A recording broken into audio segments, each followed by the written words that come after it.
selama-lamanya. Amin.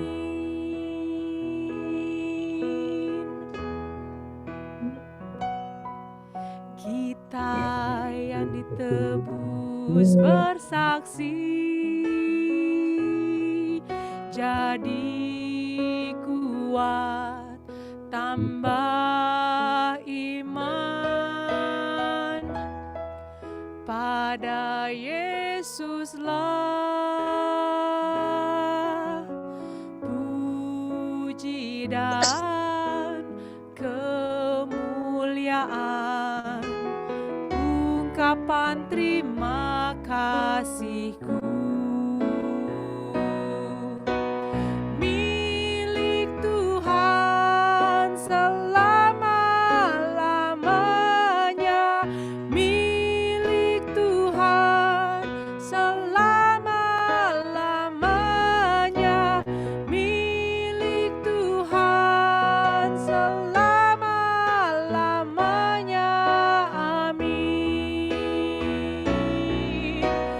Milik Tuhan selama-lamanya, milik Tuhan selama-lamanya, milik Tuhan selama-lamanya. Amin. Amin ya Tuhan, amin. Amin Tuhan, haleluya, haleluya. Amin, haleluya. Tuhan Yesus, Yesus, Yesusku.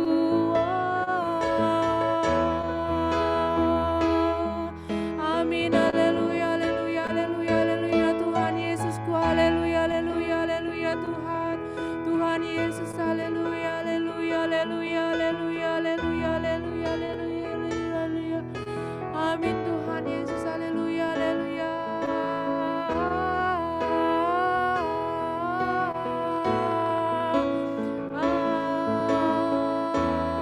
Haleluya, haleluya, haleluya Tuhan, haleluya, haleluya, haleluya, haleluya.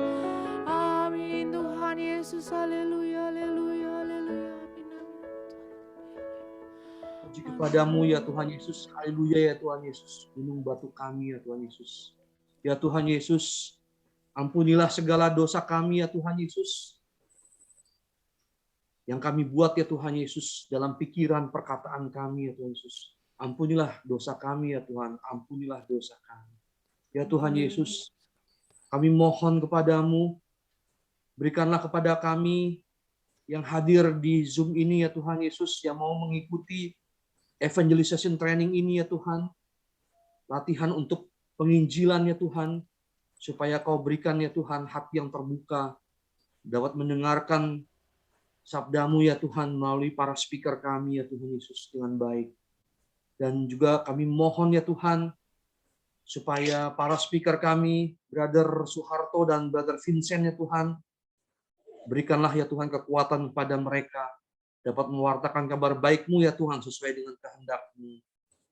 Ya Tuhan Yesus, kami juga berdoa untuk service tim ya Tuhan, dan juga tim musik Brother Rodney dan Sister Arin ya Tuhan. Kau berikan kekuatan-Mu ya Tuhan Yesus supaya dapat memberikan penyajian musiknya, lagu-lagunya yang baik ya Tuhan, sehingga kami dapat lebih terhayati di dalam pengajaran ini ya Tuhan Yesus. Semangat iman kami semakin berkobar-kobar ya Tuhan untuk melayani Engkau dan sesama. Ya Tuhan Yesus, kami juga berdoa untuk mereka yang belum hadir ya Tuhan Yesus. Kau sentuh mereka ya Tuhan. Mungkin ada acara yang lainnya ya Tuhan Yesus. Kau berkati mereka juga ya Tuhan Yesus. Dan persiapan kami ya Tuhan menuju program hidup Kristiani atau Christian Life Program di Palembang ya Tuhan, di Gereja San Frades, tanggal 6 dan tanggal 7 Mei ya Tuhan Yesus. Kami dapat lakukan dengan baik ya Tuhan Yesus. Sehingga banyak keluarga-keluarga di paroki Palembang ya Tuhan, di Gereja San Frades khususnya, datang ya Tuhan, semakin bergembira, bersukacita, dan bersinar kepada keluarga-keluarga yang lainnya juga sehingga nama-Mu ya Tuhan Yesus selalu dimuliakan. Itulah yang kami minta Tuhan Yesus, bimbing kami semuanya, dan terima kasih atas segala anugerah-Mu, karena Engkaulah Tuhan dan Juru Selamat kami, yang bersama Bapa dan Roh Kudus, hidup dan berkuasa, kini dan sepanjang masa. Amin. Dalam nama Bapa dan Putra dan Roh Kudus. Amin. Amin. Oke. Terima kasih Brother Rodney, Sister Arin, ya, yang telah memberiakan acara lagunya kepada kita. Yes. Nah, selanjutnya saya akan mulai menampilkan pembicara kita nih. Nah, siapa nih pembicara pertama kita? Pembicara pertama kita keren banget ya. Nah, saya share screen ya. Nah, ini nih ya. Bentar. Nah, ini dia.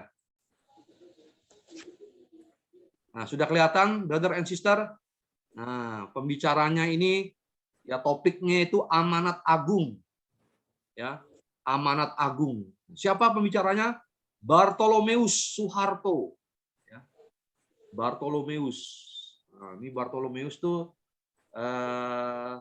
Nathanael ya. Nah, nama yang lainnya ya. Nah, nama pasangannya siapa?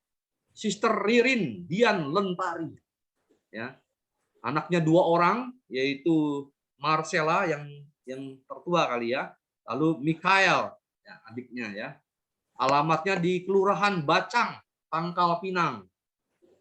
Bergabung di komunitas Couples for Christ tahun 2006. Pelayanan di Couples for Christ Unit Head Katedral Santo Yosef Pangkal Pinang. Wah, keren ya. Dan pelayanan di gereja di bagian seksi keluarga ya, kerasulan keluarga, lalu pelayan komuni tidak lazim atau PKTL ya, kemudian prodiakon, LP3KD Bangka Belitung. Ya, tidak berlama-lama, silakan brother Bartolomeus Soeharto. Yes, saya share screen itunya ya, brother. Bentar. Mana nih? Ini dia, bentar ya.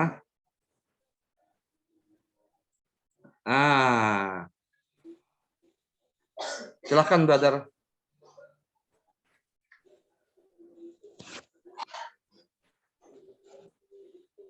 Baik, selamat malam. Terima kasih Bro Willy. Selamat malam Ya. Bro Indonesia semuanya. Ya. Izin saya share screen. Ya.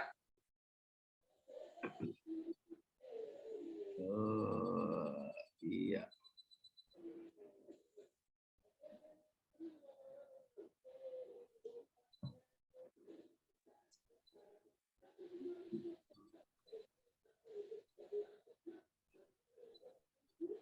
Sepertinya belum masuk, Bro. Oh, atau lewat saya aja kah?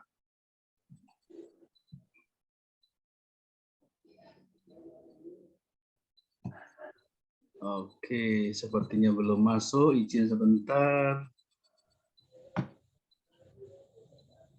Atau saya yang mau share screen-nya, brother? Oh, boleh. Ya, izin ini. Sepertinya terganggu. Tadi sudah lancar, sekarang jadi oh ya ini salah ini. Oke. Sorry. Sorry, saya juga salah nih. Nah, nah ini ya, brother Amanat Agung ya, ini dia. Nah, Udah terima? Ya. Oke, siap. Oke, brother nanti tinggal kasih bilang next ya. Oke, siap. Oke, ya. Baik, terima kasih. Selamat malam. Salam sejahtera, shalom, brother sister semuanya. Bergembira, berbahagia pada malam hari ini kita bisa berjumpa kembali dalam acara kesempatan yang luar biasa melanjutkan pengajaran dalam rangka persiapan pelaksanaan CLP Palembang 2023. Dan tentunya kami juga mengucapkan selamat untuk Palembang yang pada bulan Mei nanti akan melaksanakan CLP. Semoga dapat berjalan dengan lancar berkat dukungan kita semua. Terima kasih kepada Bro Willy yang memberikan kesempatan kami untuk melaksanakan pengajaran pada malam hari ini. Brother and Sister, minggu yang lalu selama 2 minggu kita juga sudah bersama-sama untuk bersama-sama belajar mendalami materi-materi dalam rangka CLP training. Pada pertemuan pertama kita telah belajar bagaimana evangelisasi dan peperangan rohani, kemudian juga apa itu CLP, dan minggu kemarin kita juga sudah bersama-sama mendapatkan materi tentang karunia karismatik, doa penumpangan tangan, dan juga bagaimana memimpin sebuah kelompok diskusi. Hari ini kita akan melanjutkan kembali pada training penginjilan pada top yang pertama, yaitu amanat agung. Izinkan Bro Willy, Bapak Ibu sekalian, saya untuk menyampaikan sama-sama kita belajar terkait materi top yang pertama, yaitu amanat agung. Bapak dan Ibu, Brother and Sister semua, kalau kita melihat judulnya amanat agung, saya mencoba mencari tahu apa itu amanat agung. Pertama-tama saya mencoba mencari di Kamus Besar Bahasa Indonesia. Di sana dikatakan amanat. Amanat itu adalah sebuah pesan. Sebuah pesan, saya baca begitu ya. Kemudian juga sebuah perintah dalam kurung dari atas, itu amanat. Salah satu arti amanat dari Kamus Besar Bahasa Indonesia adalah itu, sebuah pesan, perintah dalam kurung dari atas. Kalau agung itu artinya adalah besar, mulia, luhur. Kalau digabung amanat agung, kira-kira kita artikan menjadi artinya adalah sebuah perintah dan pesan yang besar, mulia, dan agung dari atas. Nah, dalam kurung atas ini tentunya dari Tuhan, dari Allah sendiri. Ibu dan Bapak yang berbahagia, lanjut Bro. Ya. Kita akan mendalami ini. Sebelum itu, mari kita coba melihat sejauh mana pengalaman kita, Brother and Sister, kita barangkali sudah bersama-sama bergabung di CFC. Kita ingat kembali pada saat kita pertama kali kita mengikuti CLP di tempat kita masing-masing. Kita ingat sekian tahun yang lalu, saya masuk 2006, cukup panjang memang, pasang kehidupan di CFC kami alami, dan mungkin juga sama oleh Bapak Ibu sekalian. Setelah kita mengikuti CLP, kita tentu masuk dalam kelompok-kelompok usul. Setiap minggu kita bertemu, berjumpa dalam kelompok kecil. Selanjutnya setiap bulan kita mengikuti kegiatan yaitu pertemuan umum atau General Assembly di wilayah kita, di paroki atau di chapter atau di unit masing-masing.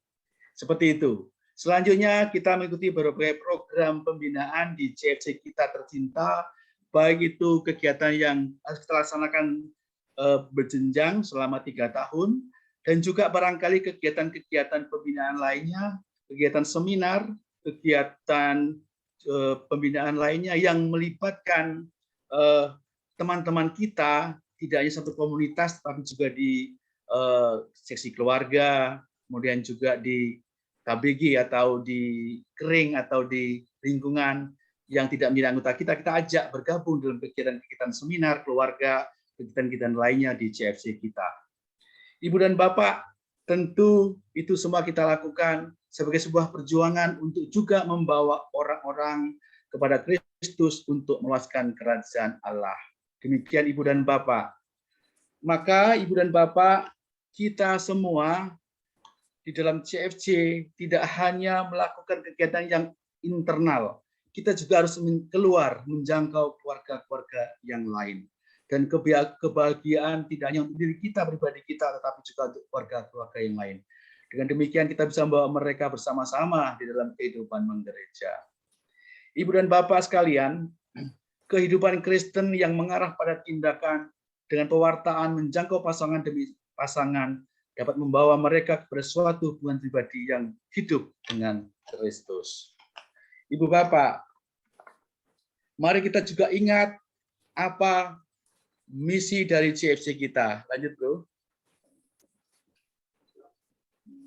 Keluarga dalam terang Roh Kudus membaharui muka bumi. Atau dimudahkan lagi, membaharui muka bumi melalui pembaharuan keluarga-keluarga dalam Roh Kudus.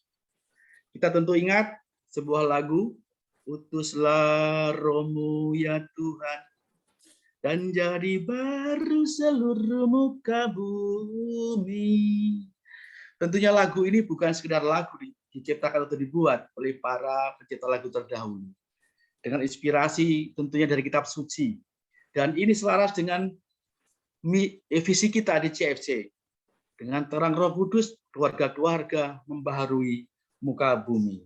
Ibu dan Bapak sekalian, kita pada pertemuan hari ini, pada tema, pada topik amanat agung, sebenarnya kita mengingat kenapa kita melakukan ini, dan seterusnya. Bapak dan Ibu yang berbahagia, sebenarnya tadi di awal saya katakan amanat agung itu sebuah perintah yang agung, perintah yang besar, perintah yang mulia. Pertanyaannya, apa sebenarnya perintah yang besar, amanat yang besar yang agung itu? Lanjut. Inilah perintah itu. Kita bisa lihat di Injil Matius 28 ayat 18 sampai dengan 20. Di sana dikatakan, Yesus mendekati mereka dan berkata, "Kepadaku telah diberikan segala kuasa di surga dan di bumi. Karena itu, pergilah, jadikanlah semua bangsa muridku dan baptislah mereka dalam nama Bapa dan Anak dan Roh Kudus. Dan ajarlah mereka melakukan segala sesuatu yang telah kuperintahkan kepadamu, dan ketahuilah, aku menyertai kamu senantiasa sampai dengan akhir zaman." Ibu Bapak, pesan ini, amanat yang agung ini ada di kitab Injil Matius. Namun kalau kita perhatikan, di Injil-Injil yang lain juga ada, baik itu di Lukas, baik itu di Yohanes, baik di Markus, itu ada di sana semua yang dinyatakan tentang amanat agung ini. Bahkan juga kalau kita perhatikan, di Kisah Para Rasul juga ada dikatakan, Yesus berkata, tetapi kamu hendak menerima kuasa sekiranya Roh Kudus turun atas kamu, dan kamu hendak menjadi saksiku di Yerusalem dan di seluruh Yudea dan Samaria dan sampai ke ujung bumi. Jadi memang di semua Injil ada amanat agung, dan juga di Kisah Para Rasul yang memang ada satu perintah untuk siapa? Untuk kita semua untuk melakukan karya-karya. Karyanya seperti apa? Lanjut, Bro. Ya.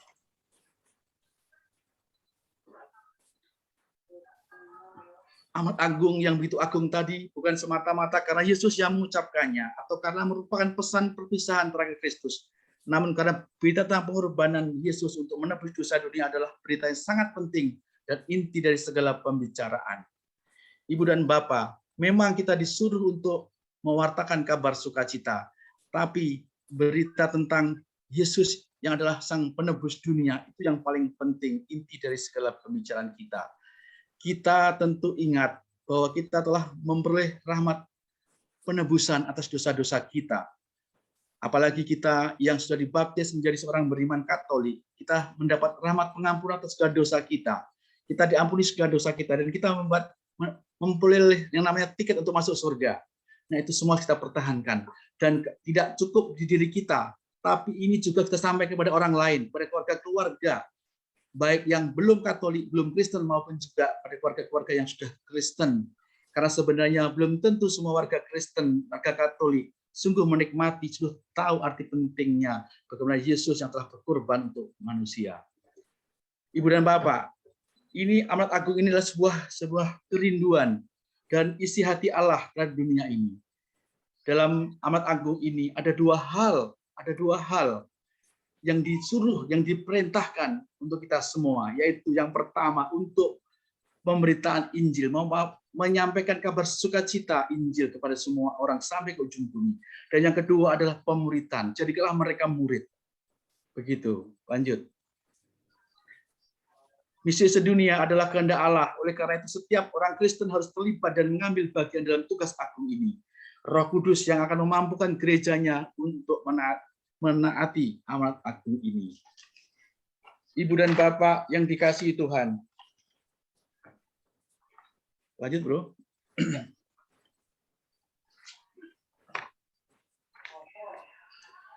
Kita coba kembali lagi kepada Matius 28 ayat 18 sampai dengan 20.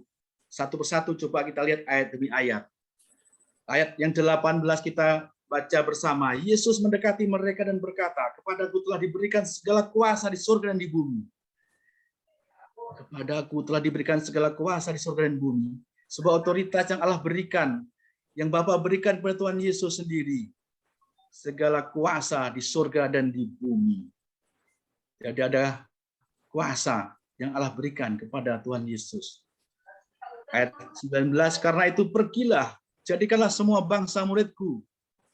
Pergi, kita semua dituntut pergi dan menjadikan semua bangsa muridku. Inilah misi yang harus diemban oleh kita. Apalagi sebagai orang CFC, apalagi yang kita akan laksanakan kegiatan CLP. Salah satu misi yang kita emban adalah pergi mau dan menjadikan semua murid. Inilah namanya pemuritan. Dan baptislah mereka dalam nama Bapa dan Putra dan Roh Kudus. Dan ajarlah mereka melakukan segala sesuatu yang telah kuperintahkan kepadamu.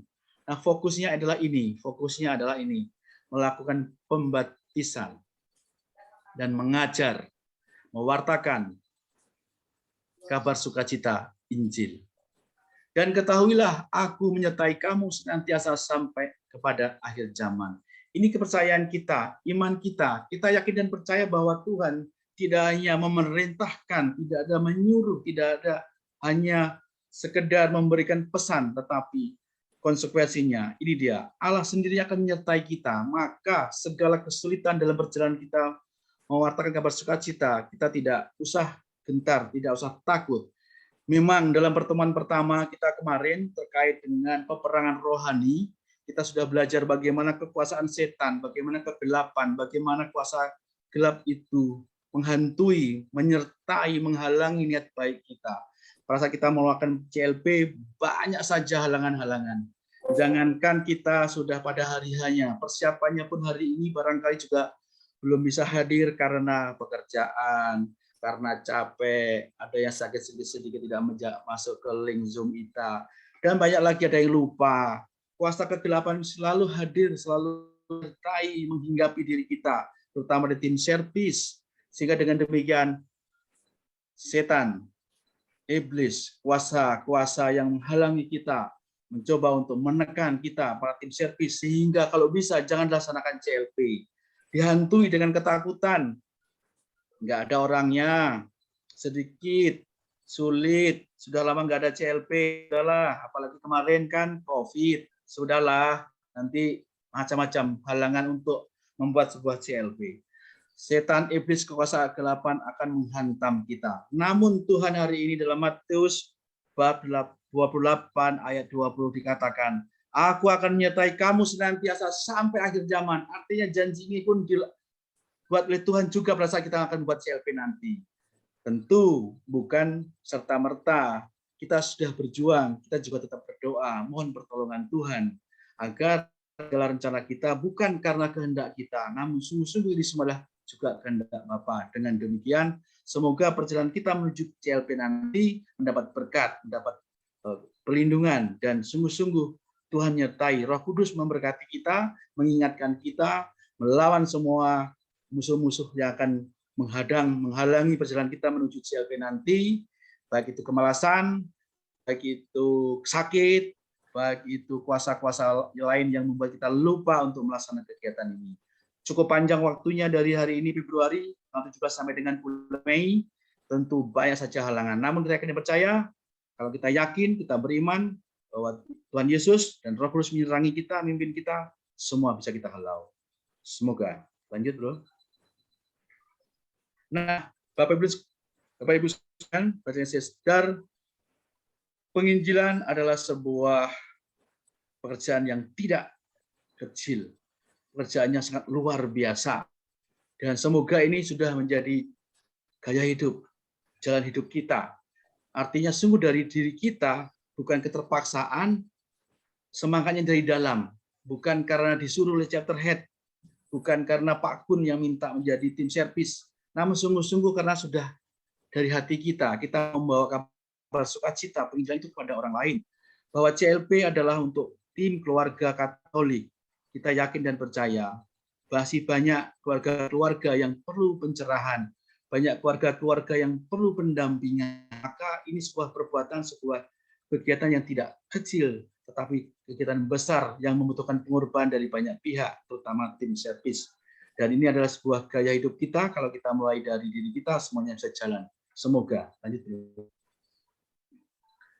Dengan demikian, amanat agung bukan hanya sebuah perintah, amanat agung lebih dari sekedar penginjilan semata, dan amanat agung bukan tanggung jawab mereka yang menjadi misionaris, full-timer seperti Mas Vincent. Tapi amanat agung penginjilan adalah tugas kita semua. Sebenarnya pada saat kita sudah dibaptis secara Katolik atau dibaptis dalam agama Katolik, gereja Katolik, tugas perutusan misioner ini, jiwa ini sudah melekat. Tidak boleh tidak, semua orang Katolik hanya biasanya kan jadilah, cukuplah untuk keluarga kami, untuk diri kami, biarlah orang terserah. Itu biasanya. Namun ternyata hari ini kita diingatkan dalam amanat agung ini, semua kita yang sudah dibaptis, dan secara khusus kita di dalam CFJ ini mempunyai tugas untuk mewartakan kabar sukacita Injil kepada semua orang, kepada keluarga-keluarga di sekitar kita. Lanjut. Tentu kita bisa baca dalam Yohanes 3 ayat 16. Karena Tuhan begitu mengasihi dunia, dia menyerahkan anak laki-lakinya yang tunggal, sehingga barang siapa percaya kepadanya tidak akan binasa, melainkan memiliki kehidupan yang kekal. Bapak Ibu luar biasa, Tuhan telah menyerahkan anak tunggalnya, Yesus Kristus, untuk mengampuni dosa kita. Alangkah enaknya kita sebenarnya dihapuskan segala dosa-dosa kita. Akankah kita tinggal diam? Dalam hal inilah kasih Allah dinyatakan di tengah-tengah kita, yaitu bahwa Allah telah mengutus anaknya yang tunggal ke dalam dunia supaya kita hidup olehnya. Inilah kasih itu, bukan kita yang telah mengasihi Allah, tetapi Allah yang telah mengasihi kita dan yang telah mengutus anaknya sebagai pendamaian bagi dosa-dosa kita. Luar biasa Bapak dan Ibu, Allah telah mengasihi kita, maka kita sejujurnya juga mengasihi Allah. Maka kita tunjukkan bagaimana kita itu benar-benar mengasihi Allah, karena Allah telah lebih dahulu mengasihi kita. Next. Itu baru pengantarnya, bro. Karena waktu pendek, saya akan cepat lagi. Mengapa kita harus mewartakan kabar sukacita Injil ini? Tadi sudah kita bahas di depan dari Injil yang kita sampaikan di depan, bahwa ini adalah perintah Yesus pada kita. Kita perlu mewartakan Injil karena itu perintah. Ini amanat yang besar, yang dari atas. Bukan sekedar himbauan. Kalau himbauan, boleh ya, boleh tidak. Terserah. Kan cuma himbauan. Tapi ini perintah. Dengan perintah otoritasnya. Tadi katakan Yesus punya otoritas dari Allah ya. Di depan tadi. Yesus itu punya kuasa, otoritas dari Allah Bapa. Maka atas otoritasnya itu Yesus perintahkan kepada kita. Perintahnya apa? Tadi itu, perintahnya tadi sudah disampaikan di ayat sebelumnya. Yaitu, pergilah, jadikanlah semua bangsa muridku, dan baptislah mereka dalam nama Bapa, Putra, dan Roh Kudus, dan ajarlah mereka melakukan segala sesuatu yang telah kuperintahkan kepadamu. Itu tugas kita. Nah, oleh karena itu, kita perlu menanggapi dengan taat dan patuh. Di slide sebelumnya dikatakan Allah telah mengasihi kita lebih dahulu dengan mengorbankan putra tunggalnya untuk mengampuni dosa-dosa kita. Maka sebagai tanda kasih kita bahwa kita juga mengasihi Allah, maka kita perlu melaksanakan perintah Yesus ini. Yang kedua, kenapa perlu mewartakan kabar sukacita? Brother and sister, melalui pewartaan kita ditarik ke dalam persatuan yang lebih intim dengan Kristus, yakin dan percaya. Semakin kita mewartakan kabar sukacita itu, semakin kita juga dekat dengan Yesus. Karena pada saat kita mewartakan kabar sukacita, maka kita akan menyerahkan juga hidup kita untuk Tuhan. Kita berserah diri, kita mau dipimpin Roh Kudus. Karena itu kita melayani, kita mewartakan kabar sukacita Yesus itu sendiri. Dan dengan demikian, maka hati kita pun akan semakin diubah menyerupai hati Kristus. Tentunya kita tidak akan mewartakan kalau kita tidak tahu siapa Yesus. Kita belum kenal Yesus, tidak mungkin. Maka kita harus kenal dengan Yesus semakin dalam, semakin intim. Dan kita akan berusaha untuk menyerupai dengan Yesus Kristus sendiri yang kita wartakan itu. Maka dengan demikian pada saat kita mewartakan, kita akan ditarik lebih dekat dengan Yesus. Sebenarnya sebuah keuntungan bagi kita juga. Kita lebih kenal dalam dengan Yesus. Yang ketiga, kenapa kita perlu mewartakan? Itu ada kaitannya dengan pertama tadi, kita mengasihi Allah. Maka yang ketiga, kita juga menjadi sebuah balasan syukur atas karya Allah dalam hidup kita. Saya yakin dan percaya kita telah mendapatkan salah satu materi yaitu tentang kasih Allah, mengasihi sesama. Itu sering kita dapatkan. Nah, Allah yang adalah kasih, yang mengasihi kita, memberikan banyak rahmat kepada kita yang luar biasa. Apa balasan syukur kita kepada Allah yang kita katanya memang setiap doa selalu kita bersyukur dan terima kasih atas semua berkat Allah, semua nikmat-nikmat yang kita terima selama ini. Nah, kalau kita merasa bersyukur, tidak hanya dalam kata-kata, dalam ucapan, dalam doa penting, ucapan penting, tetapi rasa syukur itu akan lebih nampak pada saat kita juga mewartakan kabar sukacita itu kepada keluarga-keluarga lain di sekitar kita. Maka sebagai ucapan syukur, balasan syukur ini kita mewartakan kabar sukacita. Yang ketiga, yang keempat. Nah, yang keempat adalah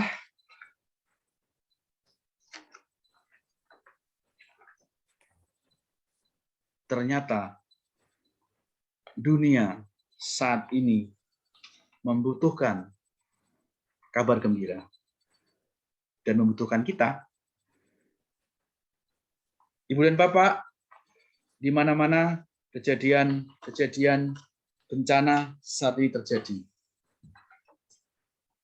Peperangan sudah setahun, Rusia dan Ukraina sudah setahun lebih terjadi.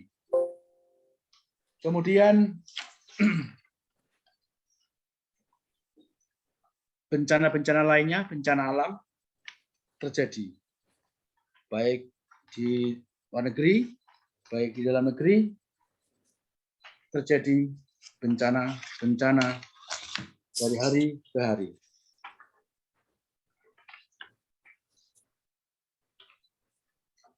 Kejahatan juga tidak segera hilang dari muka bumi. Kasus-kasus perceraian di paroki-paroki kita mungkin ada yang tidak ada ya. Kalau di paroki kami ada ini. Bahkan saya mengalami sendiri di sisi keluarga, di wilayah saya, bahkan di lingkungan kami sendiri, di KBG atau di Kering atau lingkungan kami. Sepertinya nyaman-nyaman, anteng-anteng saja, tidak ada masalah. Tapi tek sekali dapat berita yang terjadi adalah sidang perceraian di pengadilan negeri.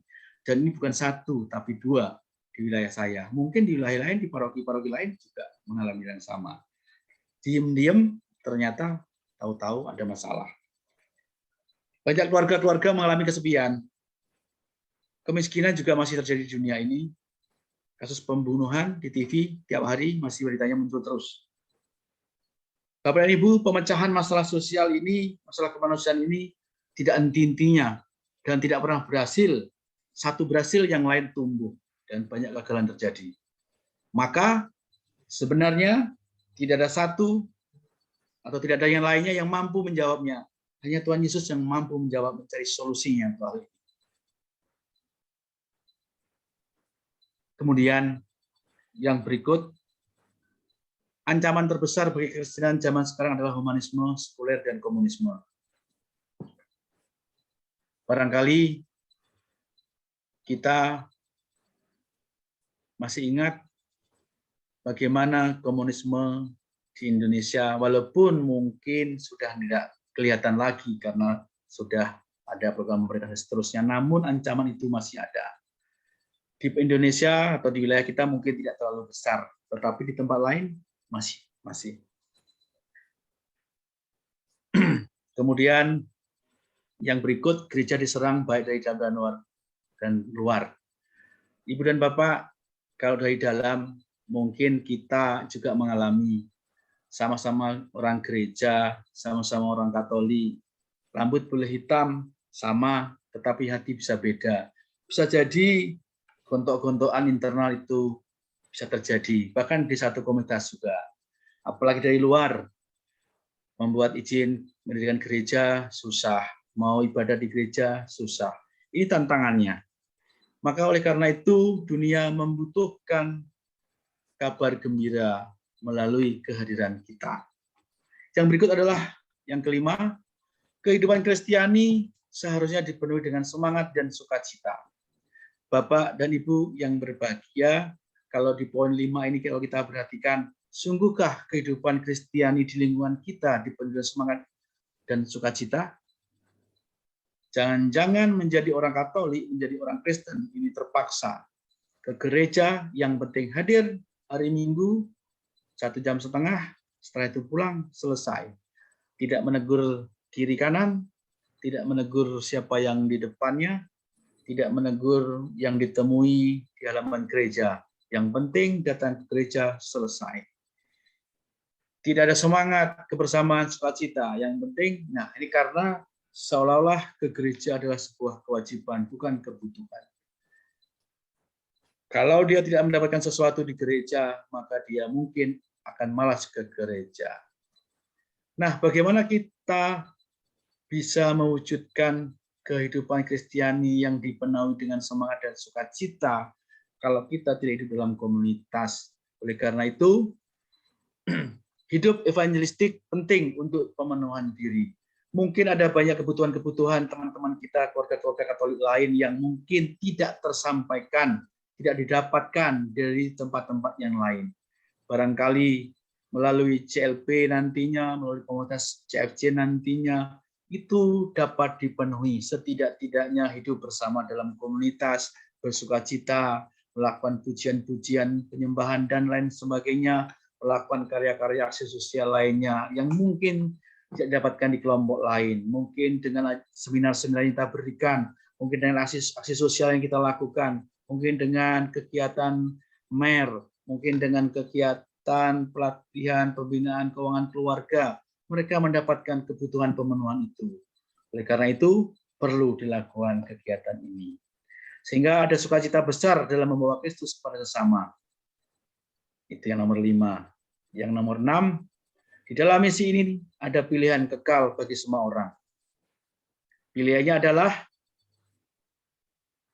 kita ada pilihan, ada baik, ada jelek, ada gelap, ada terang.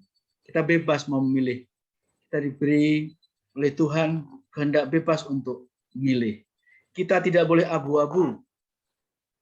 Kita diberi tantangan mau memihak Kristus atau melawan Kristus. Kalau menjadi pengikut Kristus, sudah dibaptis, sudah menjadi anggota CFC, mau tidak mau, maka kita ada di pihak Kristus. Maka kita akan melawan Kristus. Kalau kita sudah menjadi Katolik, hanya sekedar Katolik, KTP-nya saja, kita menjadi anggota CFC hanya sekedar jadi anggota, tidak pernah terlibat dalam kegiatan-kegiatan, hanya sekedar status, maka tentu kita memang seolah-olah memihak Kristus, tapi kita tidak melakukan apa yang menjadi amanat agung Kristus. Sehingga ini tengah-tengah abu-abu.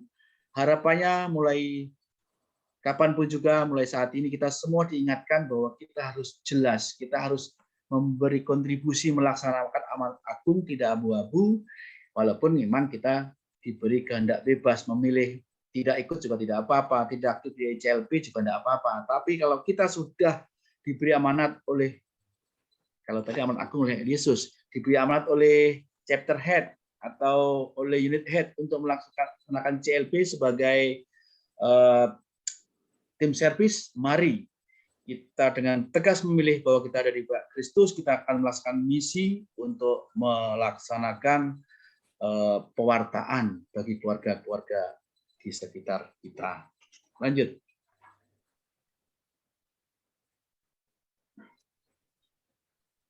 Sepertinya waktu sudah semakin cepat, bro. Lanjut, bro.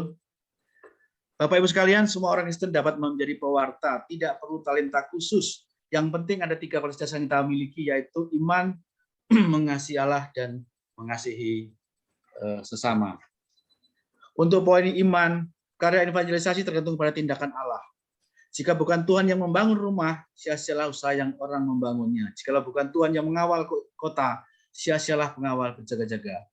Kita akan dengan percaya evangelisasi kita, pelaksanaan amanat agung ini sebagaimana ayat terakhir tadi, Tuhanlah yang akan mengawal kita, Tuhanlah yang akan membimbing kita, dan karya Tuhan akan menyertai kita. Dengan iman kita dimampukan untuk melaksanakan pewartaan.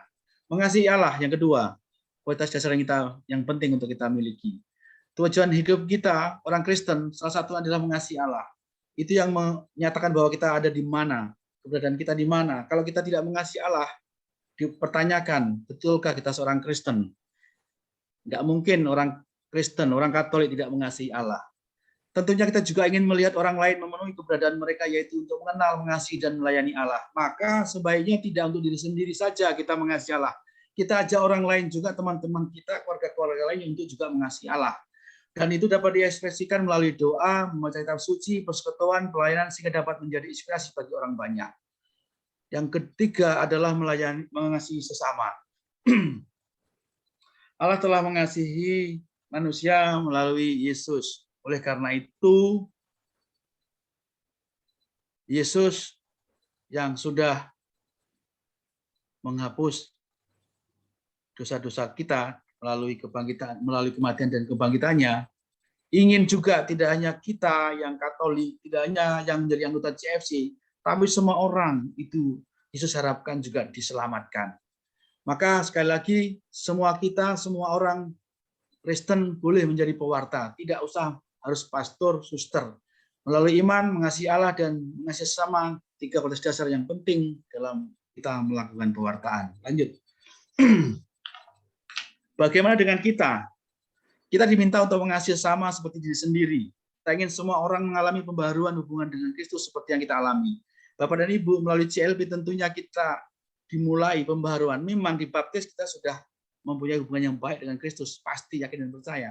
Tapi begitu melalui CLB kita diingatkan, di dalam CLB itu banyak materi yang menyentuh, yang membuat kita para peserta CLB diingatkan, oh kita punya tanggung jawab, kita punya banyak hal yang dilakukan secara khusus hubungan dengan Kristus lebih dalam, lebih intim. Maka kita yang sudah mengikuti CLB, sudah menjadi anggota CFC, kita punya tanggung jawab ini, mengajak yang lain. Semoga. Next. Dalam ayat yang lain, kita diyakinkan bahwa kita harus juga mewartakan Injil. Karena kalau kita tidak mewartakan Injil, kita adalah orang-orang yang merugi. Karena ini harus diwartakan. Lanjut. Kesimpulannya, yang pertama, Allah sendiri telah menugaskan kita untuk pergi menjangkau orang dan menariknya lebih dekat kepadanya. Semoga melalui CLB kita yang akan laksanakan nanti, kita boleh mengajak teman-teman, saudara, kerabat di lingkungan kita masing-masing untuk mengikuti CLB. Dengan demikian kita boleh menarik mereka, para keluarga, lebih dekat hidupnya dengan Tuhan. Yang kedua, kita di CFC telah mengalami kebaikan Tuhan. Tentunya kita ingin orang lain juga mengalami hal yang sama. Tidak hanya untuk diri sendiri, tidak pelit. Kebaikan Tuhan harus kita wartakan kepada yang lain. Kita ajak orang lain untuk menikmatinya juga, kebaikan Tuhan ini. Yang ketiga, jika kita mengikuti keinginan Tuhan, maka kita akan bertumbuh dalam iman, harapan, dan kasih kepadanya dan sesama, sehingga berbuah lebat bagi kerajaannya. Demikian, mohon maaf kurang lebih, Tuhan memberkati. Terima kasih. Selamat malam.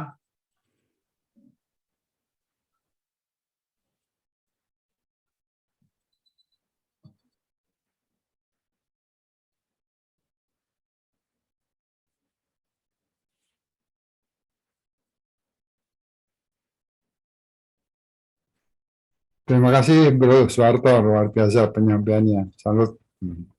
Kita beri aplaus untuk Bro Suharto. Terima kasih, malam.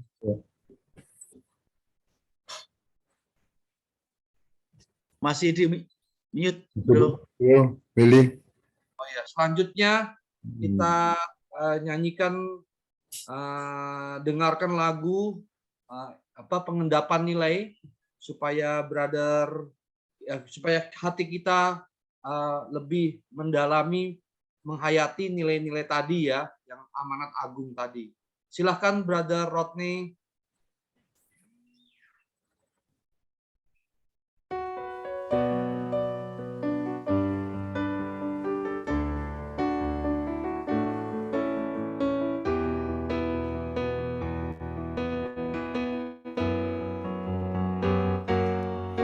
Engkau akan diberi kuasa bila Roh Kudus datang padamu. Engkau menjadi saksiku sampai akhir dunia. Engkau akan diberi kuasa bila Roh Kudus datang padamu. Engkau menjadi saksiku sampai akhir dunia. Pergi dan wartakan kabar gembira, kerajaannya datang melalui putranya. Engkau akan diberi kuasa bila Roh Kudus datang padamu. Engkau menjadi saksiku sampai akhir dunia. Engkau akan diberi kuasa bila Roh Kudus datang padamu. Engkau menjadi saksiku sampai akhir dunia. Semua karyaku contohlah itu, pasti terjadi karena Roh Kudus membantumu. Engkau akan diberi kuasa bila Roh Kudus datang padamu. Engkau menjadi saksiku sampai akhir dunia. Engkau akan diberi kuasa bila Roh Kudus datang padamu. Engkau menjadi saksiku sampai akhir dunia. Yang tuli dan buta, yang lemah juga, yang terbelenggu, semua disembuhkan olehnya.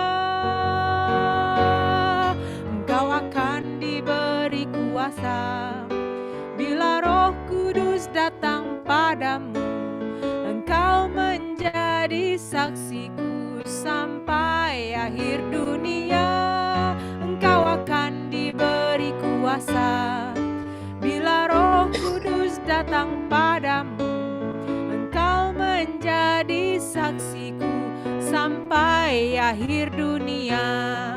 Sampai akhir dunia.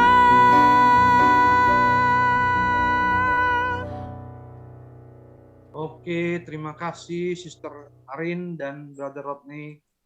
Luar biasa sekali.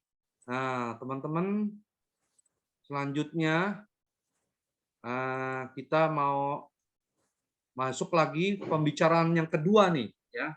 Siapakah gerangan? Ya, topiknya apa? Nah, ini ya teman-teman, saya share screen ya. Ya ini, ya profil speakernya nih ya. Nah, teman-teman lihat ya. Ini kan yang tadi nih yang pertama ya Brother Bartholomeus Suharto. Nah, yang kedua ya topiknya yaitu evangelisasi dalam Apostle Christ. Pembicaranya ialah Vincentius Catur Nugroho ya, Brother Vincentius Catur Nugroho. Ya, nama pasangannya Sister Luciana. Nah, nama anak-anaknya ada 3 anak ya. Nah, yang pertama Kayla Putri Nugraha, yang ini nih ya, yang paling gede nih ya. Lalu Natania Nugraha, nah, di tengah-tengah nih. Dan Tristan Nugraha, ini nih ya, yang bontot nih. Ya, alamatnya di Pangkal Pinang, ya, ini Pangkal Pinang luar biasa ya. Aktivitas di gereja, anggota tim PIPA, paroki. PIPA itu artinya singkatan dari Pangkal Pinang Integral Pastoral Approach. Wah, keren ya. Pangkal Pinang Integral Pastoral Approach. Nah, itu tugasnya apa?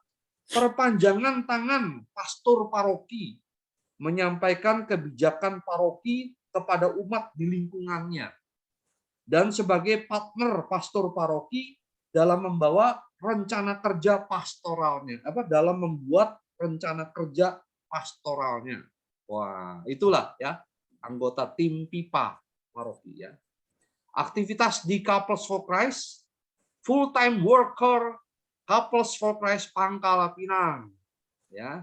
Dan beliau adalah household head, ya, kakaknya dari adik-adiknya ya di household itu, ya, luar biasa.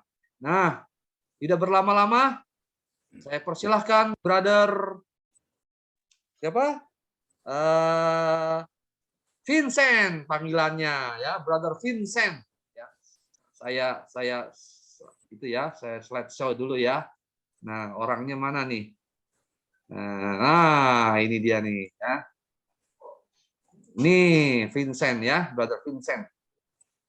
Silakan Brother Vincent, nanti saya share screen dulu ya. Bisa saya hello gitu ya. Brother Willy. Selamat malam, brother and sister semua. Suara saya kedengaran ya? Oh ya, sekarang kedengaran. Tadi kecil, sekarang udah jelas ya.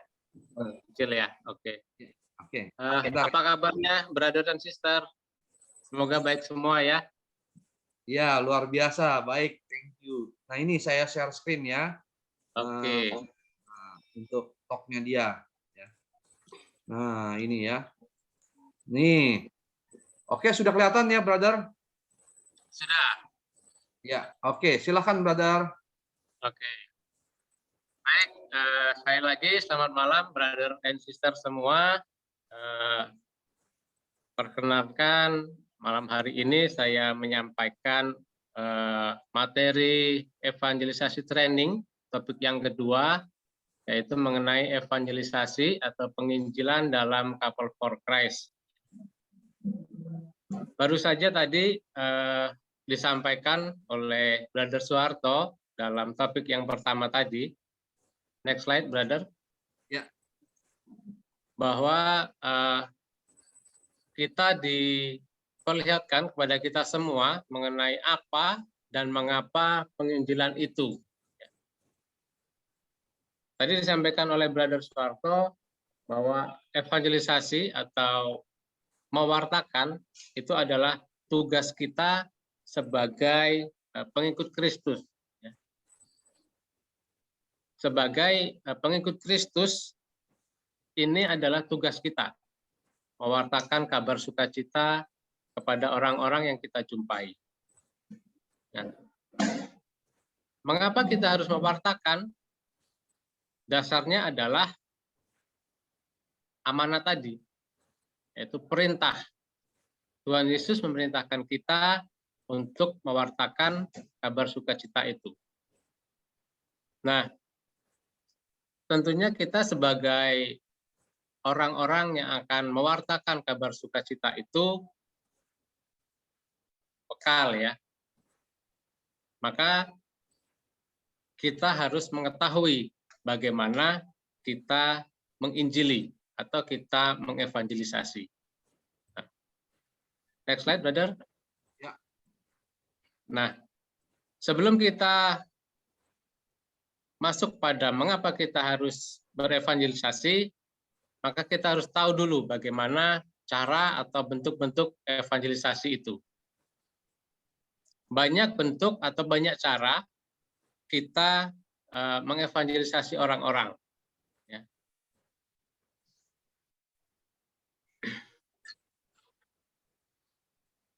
Yang pertama, next slide.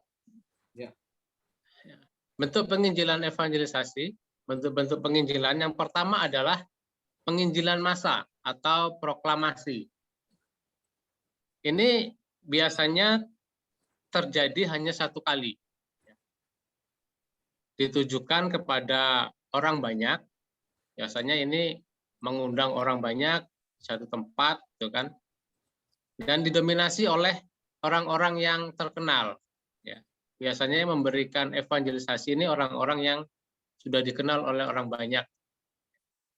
Biasanya kalau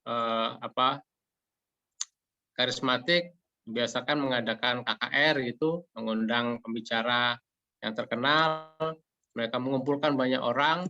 Nah, disitulah terjadi evangelisasi. Atau sebagai pembicara Romo yang sudah dikenal banyak orang, misalnya seperti Romo Eko gitu kan, kita undang sebagai pembicara dan kita banyak mengumpulkan orang. Nah, di situ terjadi evangelisasi massa. Jadi evangelisasi massa itu terjadi hanya satu kali. Terjadi pada saat acara tersebut. Jadi setelah acara selesailah evangelisasi itu. Itu yang pertama. Kemudian yang kedua adalah penginjilan secara acak. Nah, penginjilan secara acak ini terjadi dalam jangka pendek, ya. Sekali terjadi juga. Nah, biasanya ini kita lakukan kepada orang asing, orang yang belum kita kenal. Misalnya kita ketemu di pasar, gitu kan, atau ketemu di jalan. Ini merupakan penginjilan secara acak, ya, atau dari rumah ke rumah, gitu kan. Nah, kalau dulu ada aliran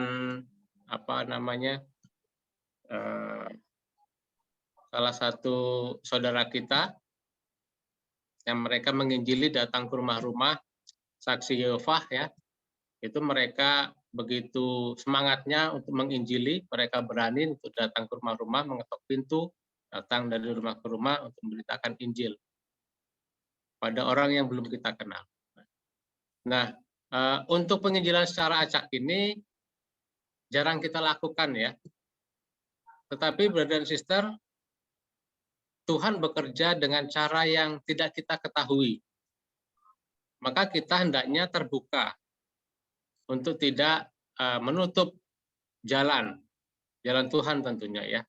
Kalau Tuhan menghendaki kita untuk berevangelisasi melalui penginjilan secara acak, ya pasti akan terjadi, ya. Jika Tuhan melalui Roh Kudus-Nya menuntun kita untuk melaksanakan penginjilan secara acak, tentu itu akan terjadi. Bentuk penginjilan yang kedua. Kemudian bentuk penginjilan selanjutnya adalah penginjilan hiburan Kristiani, ya, atau ya melalui musik, melalui tari-tarian, kan, melalui media massa, media sosial. Kalau baru-baru ini Brother Albert dan Sister Tata baru saja melakukan evangelisasi melalui program Single for Christ, yaitu melalui podcast-nya, ya. Mereka berdua berevangelisasi kepada para single mengenai bagaimana sih rasanya menikah, kan. Itu bisa kita lakukan. Nah, jadi tidak serta-merta penginjilan itu harus secara serius mengenai kitab suci yang dibahas, kan. Tetapi melalui obrolan, melalui puji-pujian, melalui tari-tarian, itu bisa juga kita mewartakan sukacita kepada orang-orang. Kita menginjili orang-orang juga. Itu bentuk penginjilan yang ketiga. Kemudian bentuk penginjilan selanjutnya adalah keadaan sehari-hari atau lingkungan. Nah, ini dikerjakan atau kita lakukan sehubungan dengan suatu keadaan kita sendiri, di mana kita berada.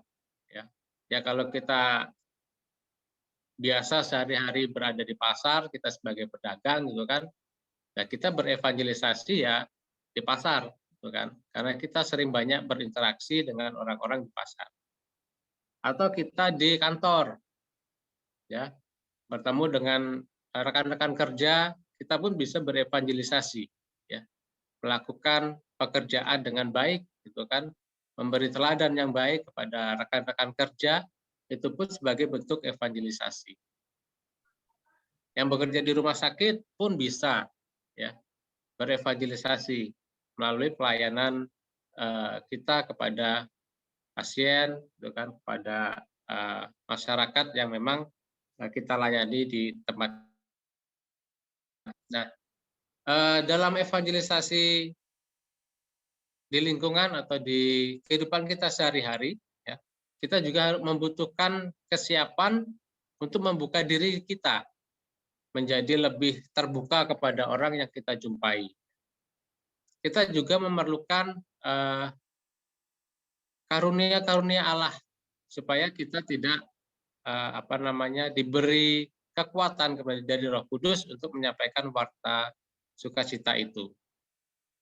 Karena kita tidak serta-merta dalam kehidupan kita sehari-hari itu bertemu dengan orang yang kita jumpai itu langsung melontarkan Injil, ya. Apalagi kalau kita baru bertemu dengan orang, langsung kita kasih ayat-ayat kitab suci, kita kasih ayat-ayat dalam Injil, tentunya orang akan menolak kita, gitu kan. Tiba-tiba kita bertemu langsung ngomongin Injil, gitu kan, orang akan menolak kita. Nah, itu bentuk evangelisasi yang keempat, ya, brother. Next. Kemudian bentuk evangelisasi selanjutnya adalah penginjilan strategis atau selektif, ya. Nah, dalam penginjilan strategis ini atau selektif ini biasanya kita mengevangelisasi orang itu dengan hati-hati, ya. Karena tidak semua orang kita evangelisasi. Bukan saja yang akan kita evangelisasi. Ya. Kita harus dengan hati-hati pula membangun hubungan dengan mereka. Setelah kita membangun hubungan atau relasi baik dengan mereka, maka evangelisasi selektif ini akan mengarahkan orang-orang itu menjadi tipe-tipe para pemimpin. Jadi orang-orang yang terpilih itu nantinya akan kita masukkan dalam kategori pemimpin. Maka tiap hari kalau Bro Willy pada meeting-meeting itu persiapan CLP Palembang kemarin sering mengatakan nanti kita cari keluarga-keluarga yang bisa menjadi leader. Nah, itulah salah satu contoh penginjilan selektif strategis, ya. Jadi kita memilih orang untuk menjadi pemimpin, ya. Ini penting karena jika nanti ketika CLP terjadi selesai, nah di tempat itu akan ada pemimpin baru yang potensial, sehingga nanti kabar sukacita itu juga termasuk komunitas kita sendiri tetap bertahan di tempat itu. Jadi tidak selesai CLP, selesai juga evangelisasinya, gitu kan? Karena tidak ada yang melanjutkan, karena tidak ada orang-orang yang kompeten, tidak ada orang-orang yang menjadi pemimpin, sehingga evangelisasinya selesai sampai di situ saja. Makanya kita perlu melakukan penginjilan secara selektif juga. Itu adalah bentuk evangelisasi penginjilan strategis atau selektif. Kemudian selanjutnya adalah penginjilan terprogram. Nah, penginjilan terprogram ini kita pada saat melaksanakan penginjilan terprogram menempatkan orang-orang yang akan kita injili pada situasi di mana Injil dapat disajikan secara lebih terbuka atau lebih sistematis, ya. Langsung terprogram. Misalnya kita mau buat kursus kitab suci, kan? Kita melibatkan banyak perencanaan tentunya. Siapa yang akan menjadi pembicaranya, siapa yang akan mengkoordinir para pesertanya. Ya. Jadi evangelisasi penginjilan terprogram ini memang membutuhkan sistematis, ya. Membutuhkan persiapan yang sangat matang. Kalau kita di CFC, kita punya CLP, Christian Life Program. Ini juga merupakan penginjilan terprogram. Kapan akan dilaksanakan, bukan? Di mana, siapa yang akan menjadi pembicaranya, dan bahan-bahannya pun, materi-materi yang akan disampaikan pun, itu berdasarkan dari ajaran kitab suci itu sendiri. Ya. Jadi memang sudah direncanakan dan sudah terprogram berstruktur. Itu adalah penginjilan terprogram. Kemudian selanjutnya adalah penginjilan pastoral atau penginjilan relasi hubungan. Ya. Jadi penginjilan pastoral ini lebih mengedepankan pendekatan yang berkesinambungan kepada orang yang kita injili. Walaupun setelah orang tersebut menyatakan komitmennya kepada hidup kepada Kristus. Contohnya, ya husul. Jadi setelah CLP, kita akan masih melanjutkan lagi relasi kita dengan anggota-anggota kita yang baru, melaksanakan evangelisasinya melalui pertemuan-pertemuan husul. Nah, di dalam husul ini, antara member yang satu dengan member yang lain akan terjalin hubungan, ya, relasi. Jadi dengan semakin sering bertemu, semakin erat menjalin hubungan, maka sukacita itu atau kabar sukacita itu semakin dirasakan oleh banyak orang, terutama di anggota husulnya itu. Jadi penginjilan adalah pekerjaan yang berkesinambungan, tidak berhenti di situ saja. Makanya tadi dikatakan bahwa kalau kita tidak mewarta, maka kita rugi, dikatakan Bro Harto tadi ya. Maka kita harus terus-menerus berkesinambungan melaksanakan pekerjaan evangelisasi itu. Lanjut, Bro. Nah, Brother Sister, itu tadi adalah bentuk-bentuk evangelisasi atau bentuk-bentuk penginjilan. Nah, lalu bagaimana penginjilan dalam CFC, dalam komunitas kita?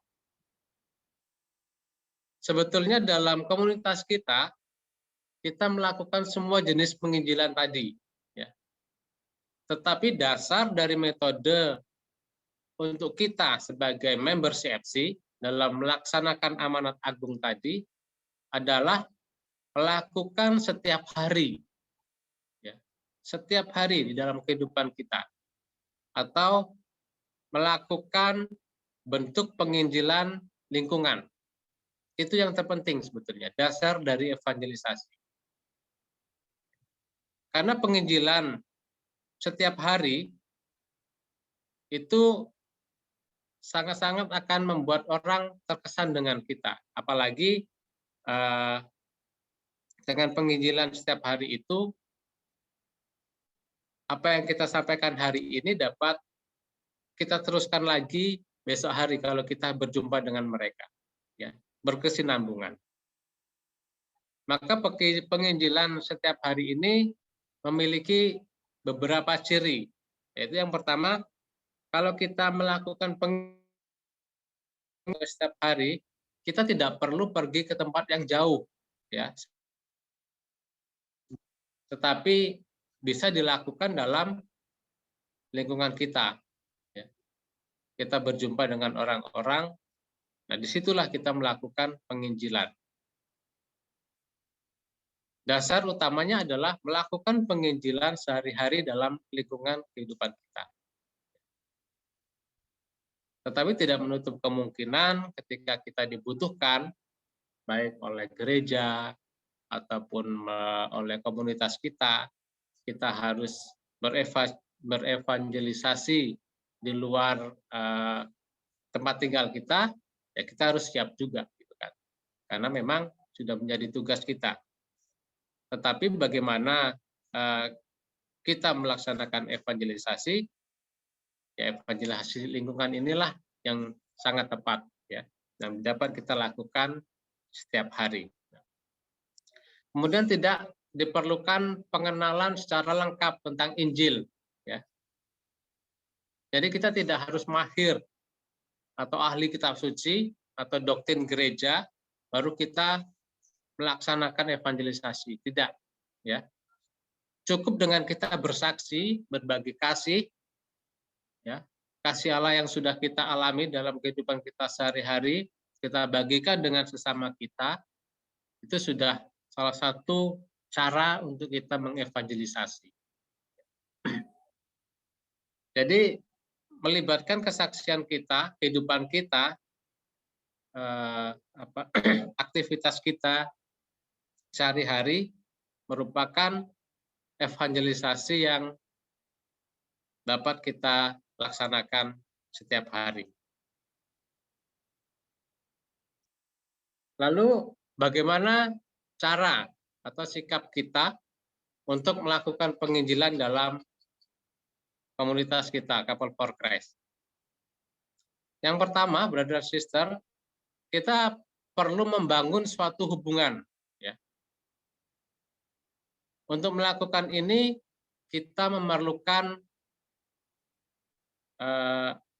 memulai menjalin hubungan dengan orang yang akan kita evangelisasi.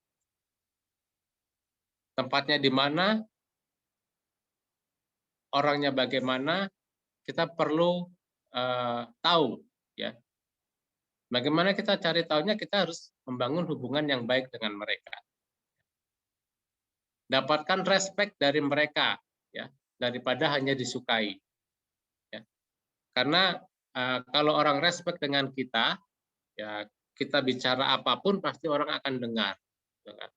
Beda kalau orang itu hanya suka, gitu kan. Kalau suka ya sebatas suka saja, tetapi ketika kita melakukan hal yang tidak disukai, mereka tidak akan menyukai kita lagi. Tapi kalau kita mendapatkan respect dari mereka, orang respect dengan kita, tentunya orang akan lebih mendengarkan apa yang kita katakan. Kemudian kita lebih agresif dalam mengambil inisiatif.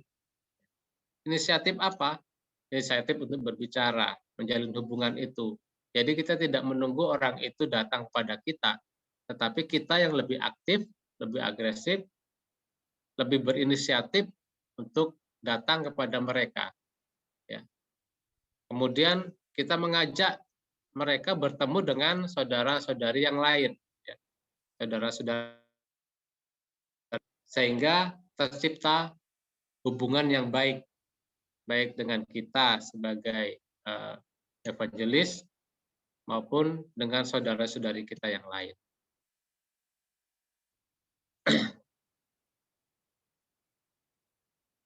Kemudian jangan berhubungan secara formal. Nah, kadang-kadang ini yang terjadi, ya, kalau kita mau berevangelisasi, dan kita banyak bicaranya secara formal, gitu kan. Selamat pagi Bapak, selamat pagi Ibu, perkenalkan saya Vincent, gitu kan. Nah, kalau ketika kita berhubungan secara formal seperti itu, kadang orang yang kita evangelisasi merasa bosan, ya. Merasa bosan, tetapi kalau kita lebih santai menyampaikan pembicaraan kita, seperti kita ngobrol biasa, gitu kan, mungkin orang malah lebih betah lah, ya, berbicara dengan kita, gitu kan. Tapi kalau kita formal, ya, orang cenderung capek, gitu kan, mendengar kita ngomong. Kemudian, brother sister, setelah terjalin hubungan, barulah kita mewartakan Injil, ya. kita sampaikan maksud tujuan kita itu kan, bahwa kita mewartakan kabar sukacita kepada mereka. Kita hadapan langsung dengan idealisme Kristiani, ya, pandangan-pandangan Kristiani, supaya orang itu lebih mengerti apa itu pengikut Kristus, bagaimana Injil itu. Setelah mereka memahami itu, langkah selanjutnya adalah undang mereka untuk mengikuti program hidup Kristiani, ya, atau CLP. Nah, itu adalah cara kita atau sikap kita melakukan penginjilan dalam CFC. Ya. Nah, sebagai kesimpulannya, Brother Sister, kita semua dipanggil untuk menginjili. Ya. Jadi tanpa terkecuali, seperti yang disampaikan Bro Harto tadi, bahwa kita sudah dibaptis, kita menjadi pengikut Kristus, tugas kita adalah mewartakan kabar sukacita. Kita semua dipanggil, diutus oleh Yesus untuk menjadi seorang evangelis, pembawa kabar sukacita. Couple for Christ merupakan komunitas global yang memiliki anggota lebih dari 1 juta orang yang berpusat di Filipina dan tersebar di berbagai negara. Tentu kita semua sudah paham ya, sudah tahu persis bagaimana komunitas kita, Couple for Christ ya. Melalui karya evangelisasi atau penginjilan, kita menjadi keluarga-keluarga di dalam Roh Kudus, memperbaharui muka bumi. Secara tidak langsung, kita sebagai anggota komunitas Couple for Christ adalah keluarga-keluarga evangelis, keluarga-keluarga di dalam Roh Kudus yang Tuhan berkenan kepada kita untuk memperbaharui muka bumi dengan mewartakan kabar sukacita Injil itu. Demikian, Brother dan Sister, yang bisa saya sampaikan.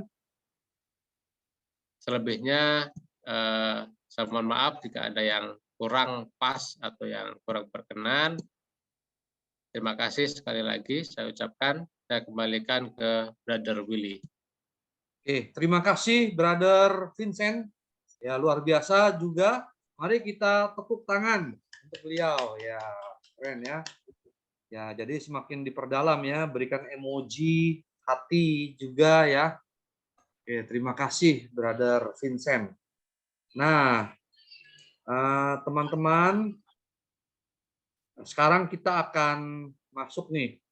Ini ya, izin live meeting terlebih dahulu ya. Ya, Sister. Nah, kita akan pengendapan nilai yang tadi ya, teman-teman, dengan lagu refleksi ya, lagu pengendapan nilai. Silakan Brother Rodney dan Sister Arin.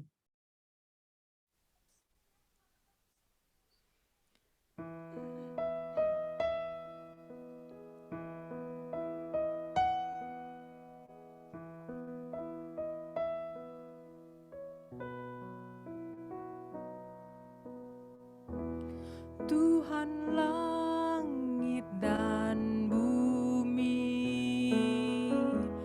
mendengarkan umat-Nya yang gelap dan berdosa, ditolongnya. Bintang malam di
badai dan hujan, umat yang menderita, meski dikasihinya, putar muka, hati yang bagai batu, ku akan melembutkan. Siapa akan bawa kabar terang?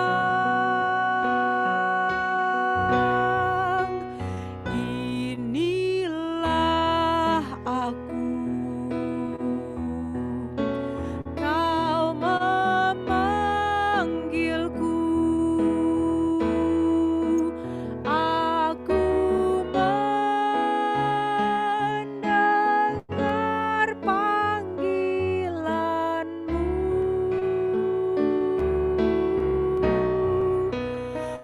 Ku akan pergi, bimbinglah kami, ku jaga umat dalam hatiku.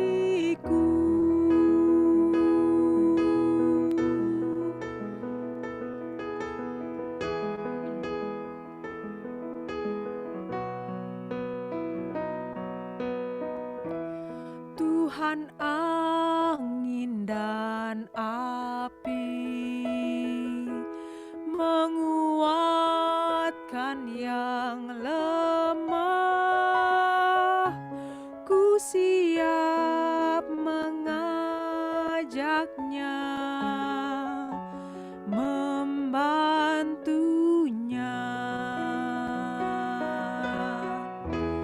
menyajikan yang baik, terpuaskan hatinya. Siapa akan mampu beri terang?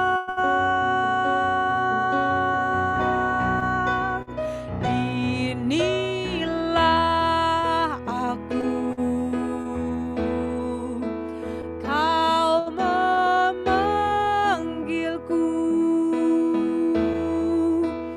aku mendengar panggilanmu.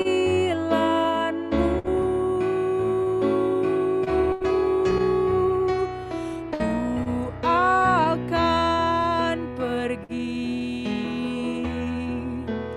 bimbinglah kami, ku jaga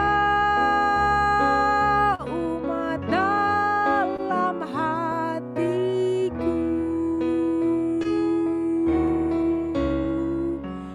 Ku jaga umat dalam hatiku.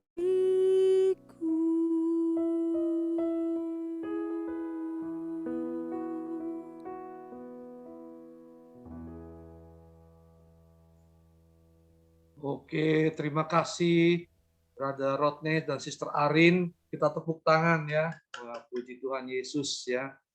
Semoga semakin lebih dihayati ya. Nah, teman-teman, sekarang kita akan question and answer. Jadi kalau ada yang mau bertanya atau mau sharing sebentar ya, sebelum pengumuman dan doa penutup ya, serta foto. Silahkan.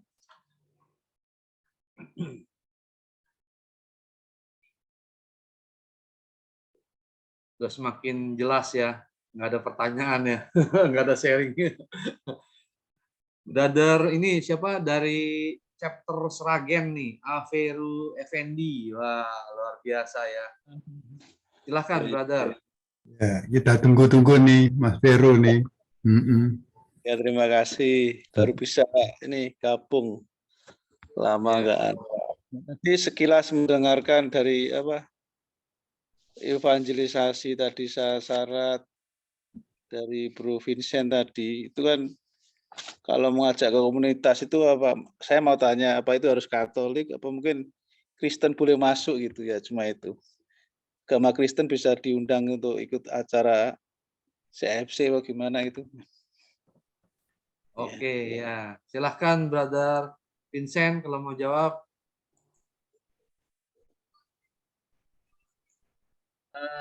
Sepengetahuan saya bahwa CFC itu sebetulnya terbuka ya untuk siapapun, gitu kan.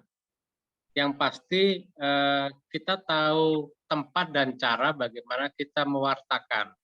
Ya. Kalau orang itu misalnya kalau Kristen sih mungkin masih nggak jauh beda lah ya dengan kita ya, dengan Katolik gitu kan. Tetapi kalau misalnya di luar Kristen, ketika kita mau mengajak mereka, sebetulnya nggak apa-apa gitu kan. Tetapi memang jangan sampai nanti niat kita baik, tetapi karena orang tidak menerima niat kita juga, akhirnya membuat kita dimusuhi gitu kan. Makin orang membenci kita. Nah itu perlu apa namanya? Apa namanya ya, perlu hati-hatian gitu kan ya.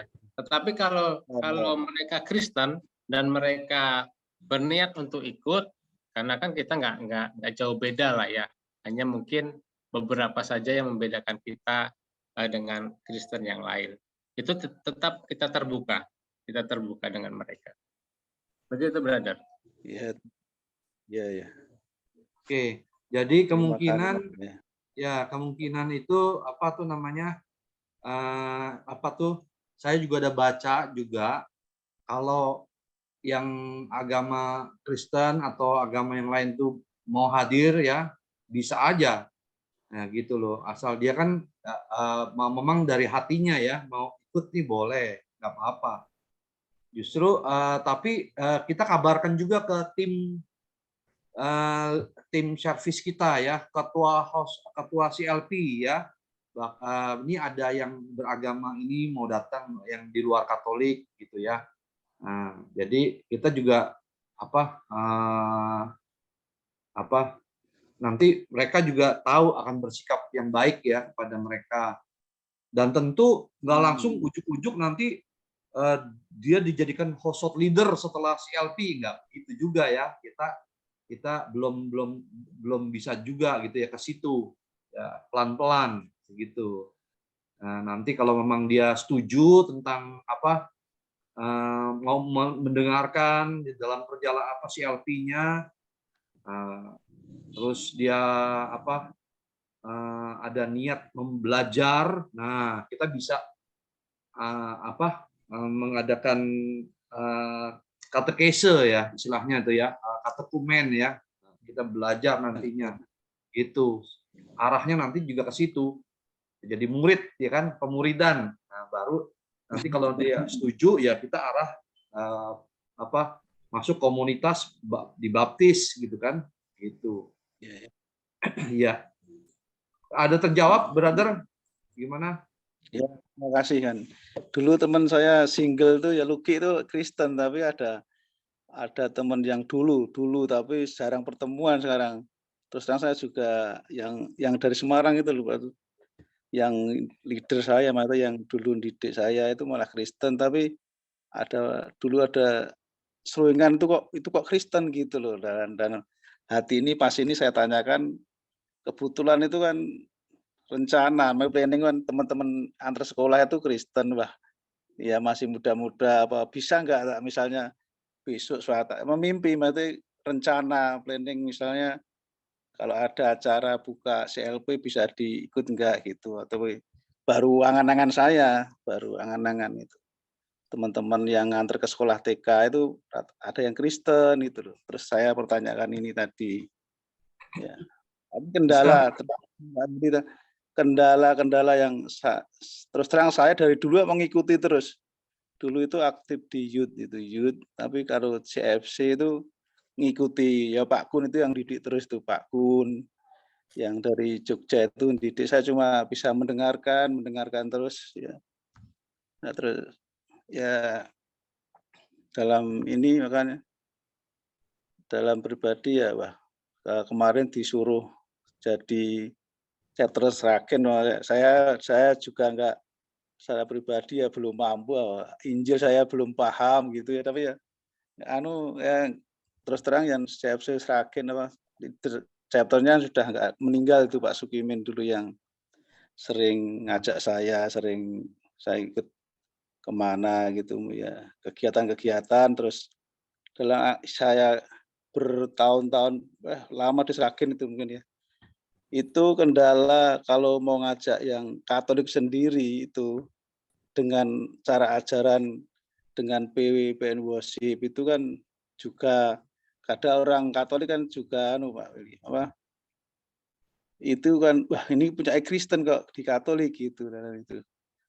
Tapi kalau saya sendiri seneng gitu. Nah, saya sendiri itu lagu-lagu dengan nyanyian pujian itu saya pribadi seneng, itu wah punya greget semangat gitu. Nah, saya gitu. Tapi setelah beberapa acara CLV klinik Kristen itu CLP itu terus wah ini kok kayak gini ya gitu. Dengan lagu-laguan, dengan bahasa roh itu kan janggal gitu loh. Ya itu. Tapi ya puji Tuhan di Sragen masih ada, tapi sepuh-sepuh yang sudah banyak yang sudah nggak ada, masih sedikit, tapi ya berkat Pak Kun itu mungkin Pak yang bimbing dulu, Bapak masih Reng dulu tahun 94 atau berapa itu, saya masih kecil itu ya. Ya itu kisah Sragen itu Pak. Ya bagus, saya dengar aja bagus sekali ya, di Sragen itu tempat yang terpencil di sana di desa, tapi tetap ada ya, hidup ya. Itu yang ya.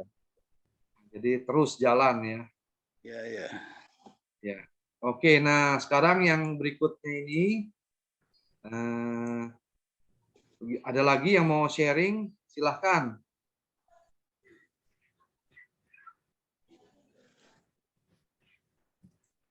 Silahkan, brother.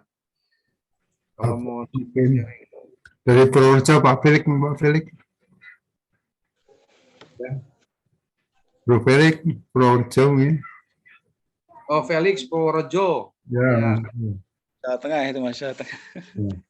Purworejo. Silakan. Okay.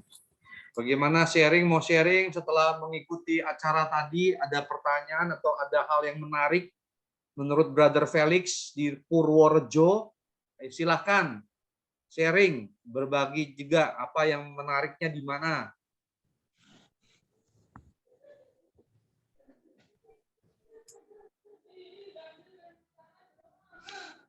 Terima kasih tentang evangelisasi. Bagi kami di Purworejo memang suatu kendala yang cukup lumayan, karena terus terang saya sebagai anggota CFC yang boleh dikatakan baru saja lahir, sehingga belum ada pengalaman, sehingga belum bisa memberikan daya tarik kepada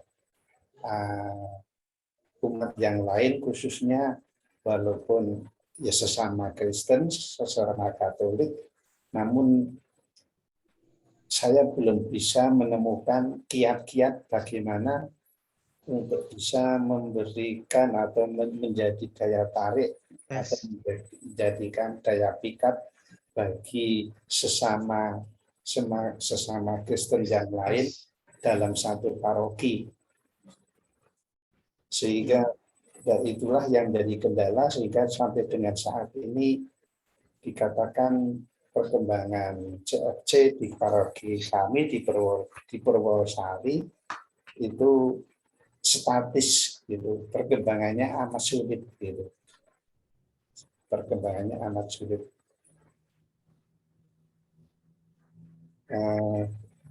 Itulah yang kendala-kendala yang saya alami selama ini di Purwosari. Lebih-lebih memang saya di Purwosari adalah anggota yang tempat tinggalnya paling jauh daripada anggota-anggota CFC yang lain. Sementara anggota CFC yang lain itu katakanlah jarak tempuh dari anggota yang satu ke yang lain cukup memakan waktu 5-10 menit. Kalau saya bisa hampir 1 jam baru sampai terjangkau gitu. Sehingga saya merupakan salah satu kendala yang cukup bagi saya cukup berarti. Demikian. Terima kasih. Oke, terima kasih Brother Felix. Ya, luar biasa ya, tetap semangat. Oke, bentar ya. Oke, yang lainnya ada? Brother Ben Sorliam mau bicara? Iya, jelas ya. Ya, jelas, Brother. Tadi aku panggil-panggil tapi nggak ada suara. Oh, iya. Ya. Menanggapi yang pertama tadi tentang orang bukan Katolik ya, Kristen mau bergabung ya, ikut CLP. Betul, jawabannya boleh ya, tapi harus dengan sepengetahuan atau seizin chapter ya. Ya, jadi chapter mengatakan oke, baru ya jalan. Dan kita pun harus hati-hati saya kira ya, jangan sampai nanti ternyata yang masuk itu sebetulnya ya orang yang berilmu, lalu akhirnya orang semua tertarik kepada dia, bahkan dia bisa menarik kita, bukan kita menarik dia, kita yang tertarik nanti, bisa salah-salah seperti itu. Kita punya pengalaman di Jakarta kan, salah satu anggota kita yang aktif, ya bagus ya, sebagai leader di CFC, bahkan saya dengar terakhir ya seperti sebagai pendeta di gereja lain. Nah itu yang terjadi. Jadi dalam hal ini harus hati-hati, harus pengetahuan chapter. Terima kasih, Brother Willy. Oke, terima kasih Brother Ben Sorliam. Oke. Ada lagi yang lain? Brother Kun Hartono. Oke, Ya. terima kasih. Saya hanya sama Peru ya, menyarankan ya. Jadi bisa nggak Mas Peru ngumpulin teman-teman lagi?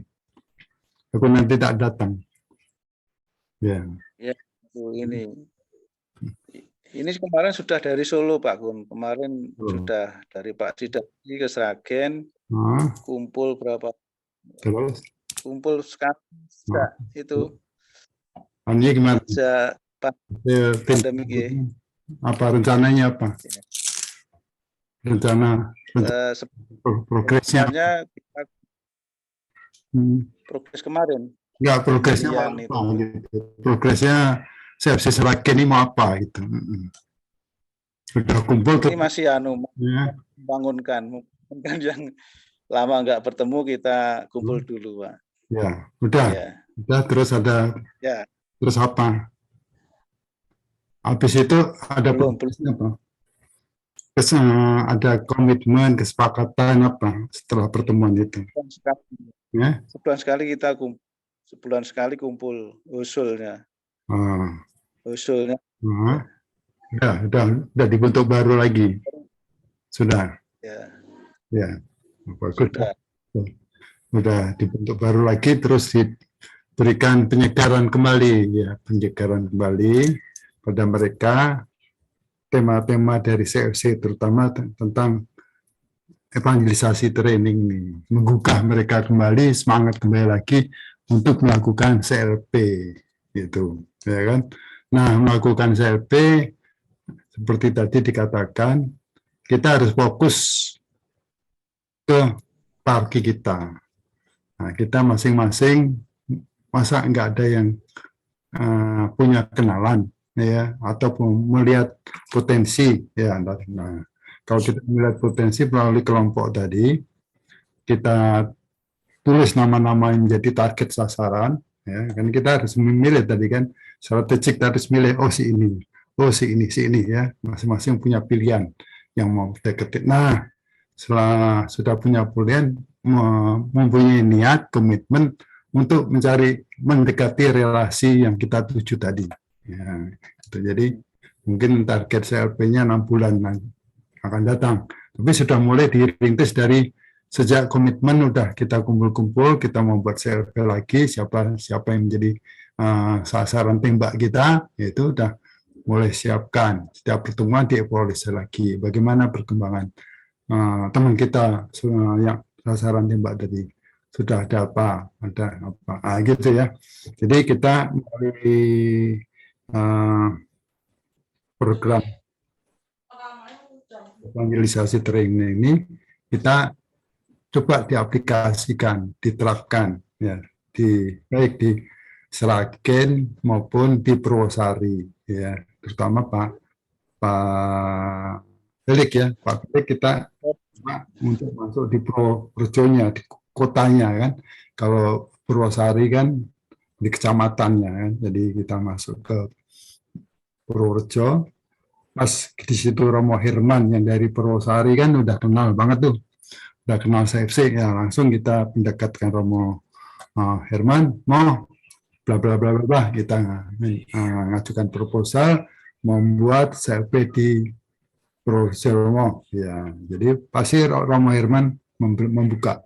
Nah, terus kita lakukan. Maka oleh karena itu kita perlu pertemuan bersama-sama merancang untuk melakukan evaluasi strategik di mana ya, di Purworejo kota ya kan.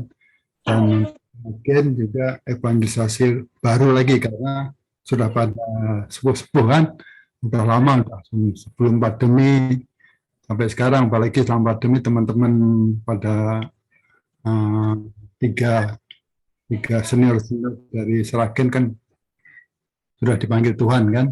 Ya, ada Pak Haton, Pak Kimin ya kan, ya Pak Tri ya, itu tokoh-tokoh, 3 tokoh utama Seragen itu dipanggil semua dalam waktu pandemi kan. Jadi ya collab lah ya, luar biasa. Namun kita tetap percaya, kita serahkan pada Tuhan, rencana Tuhan, pekerjaan Tuhan bisa dilakukan. Nah, mulai penyegaran tadi membangkitkan lagi untuk melakukan CLP sudah ditetapkan secara bersama-sama. Kapan? Ya. 6 bulan sejak pertemuan ini, gitu. Ya, ditantang gitu. Kalau enggak, ya slow-slow saja. Ya, slow-slow harus tantang. Nah, kami juga di Jogja ini sudah mulai mau membuat CLP ini sudah. Ya, jadi seperti itu Mas Feru sama Pak Felix. Terima kasih. Oke, terima kasih Brother Gun Hartono. Nah, teman-teman, ini waktunya juga sudah mau terakhir ya. Kita akan foto dulu. Setelah itu ada pengumuman ya. Silakan buka kamera. Tapi setelah itu kita ada lagu penutup ya, bagus nih ya lagu penutupnya. Kita buka kamera, kita foto ya. Lampok dari Batam. Silakan. Wah, keren ya. Sister Tri Sujarwadi, silakan kalau mau buka, jadi kita sama-sama ya. foto Siap-siap. Ya. videonya. Hmm. Brother Laurentius ya, kalau bisa tempatnya dari depan itu terang ya, sinarnya nggak gelap nih, mukanya gelap nggak kelihatan. Jadi harus di depannya brother tuh, di mukanya brother tuh harus ada lampu ya, terang jadinya. Pasang lampu HP nih. Ya, oke, siap. Oke, udah siap brother Laurentius. Kita jangan mendem, palanya mendem tuh. Ayo. Kepalanya hilang, bro. Naik lagi, bro. Kepalanya. Naik lagi. Palanya tadi udah. Ya, di Oke, 1, bro. 2, kita senyum ya, giginya kelihatan. Semangat. 3. Oke, ya ini saya simpan dulu ya supaya nggak hilang. Bentar.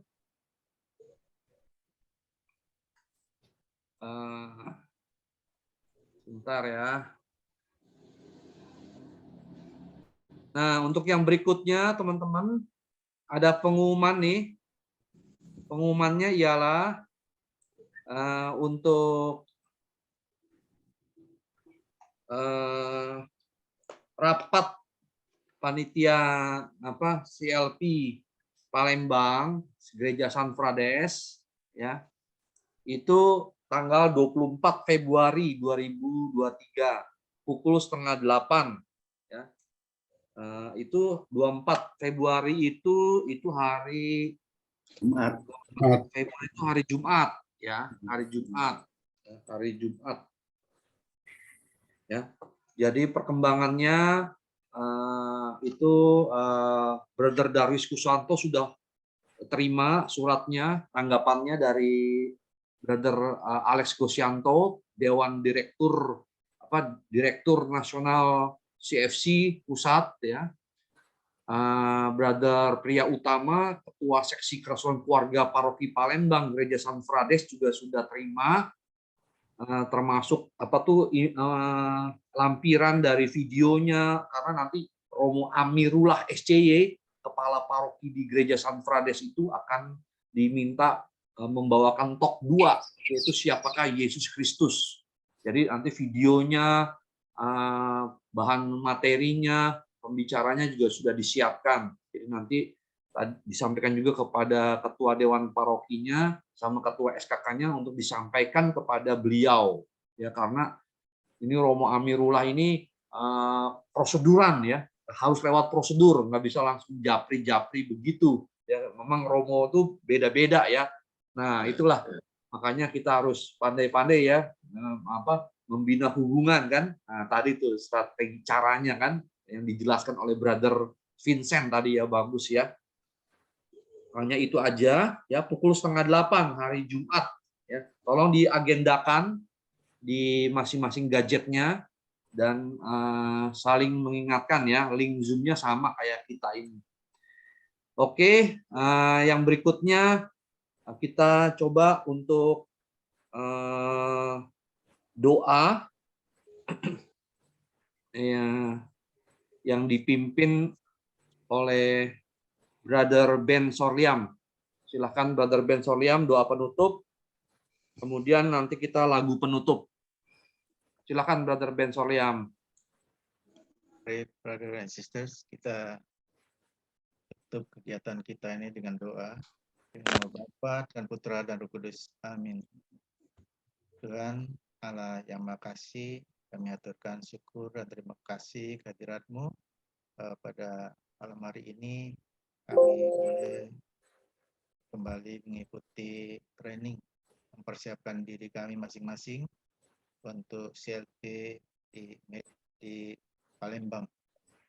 Mohon Tuhan, Kau selalu menjaga, memelihara hati dan semangat kami, sehingga kami dari hari ke hari sungguh bertumbuh dalam iman dan kasih, juga bersemangat menghadapi hari H dari CLP itu nanti. Biarlah Roh-Mu yang berkarya dalam diri kami masing-masing, sehingga kami boleh merasakan kehadiran Tuhan. saatnya kami akan beristirahat. Mohon Kau berikan istirahat yang nyenyak kepada kami semua, sehingga kami besok bisa bangun dengan tenaga dan semangat yang baru. Terpujilah Engkau Tuhan, ini dan sepanjang masa. Amin. Nama Bapa dan Putra dan Kudus. Amin. Amin. Oke, terima kasih Brother Ben Faryam. Buni, Pak Bro Welling, terima kasih sama teman-teman semua. Bro Suhar. Semua. Ya, sekarang kita akan nyanyikan, dengarkan lagu penutupnya oleh Brother Rodney dan Sister Arin.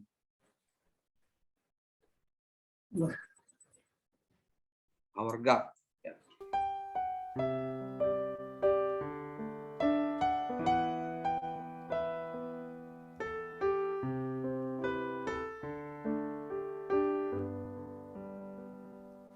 Our God is love and light. In Him I gain new life. His mercy saved my soul. My night turned into day. Our God is love and light. Our God is peace and joy. He heals the sick and the feeble. His voice that whispers hope amidst thunders and storms. Our God is peace and joy. We raise your name above all else. Your kingdom come in all the earth. As one in faith, to you we cry. We sing on high, Lord Jesus Christ.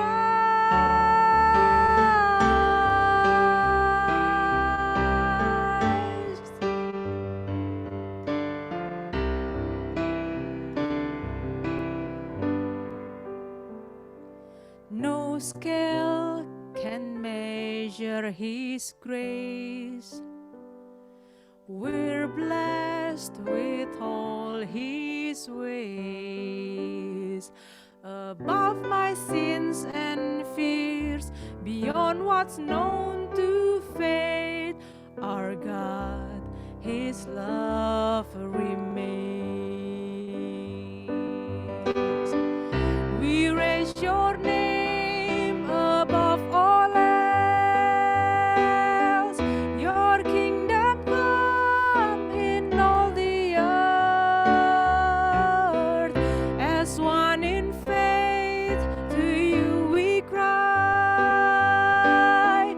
We sing on high, Lord Jesus Christ.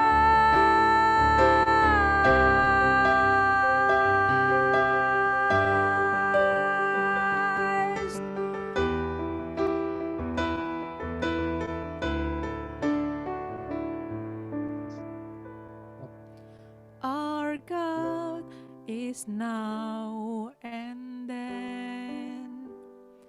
I rest my past in His mighty hands. With all that's broken in me, in His life I'm restored. With our God forevermore. Our God forevermore.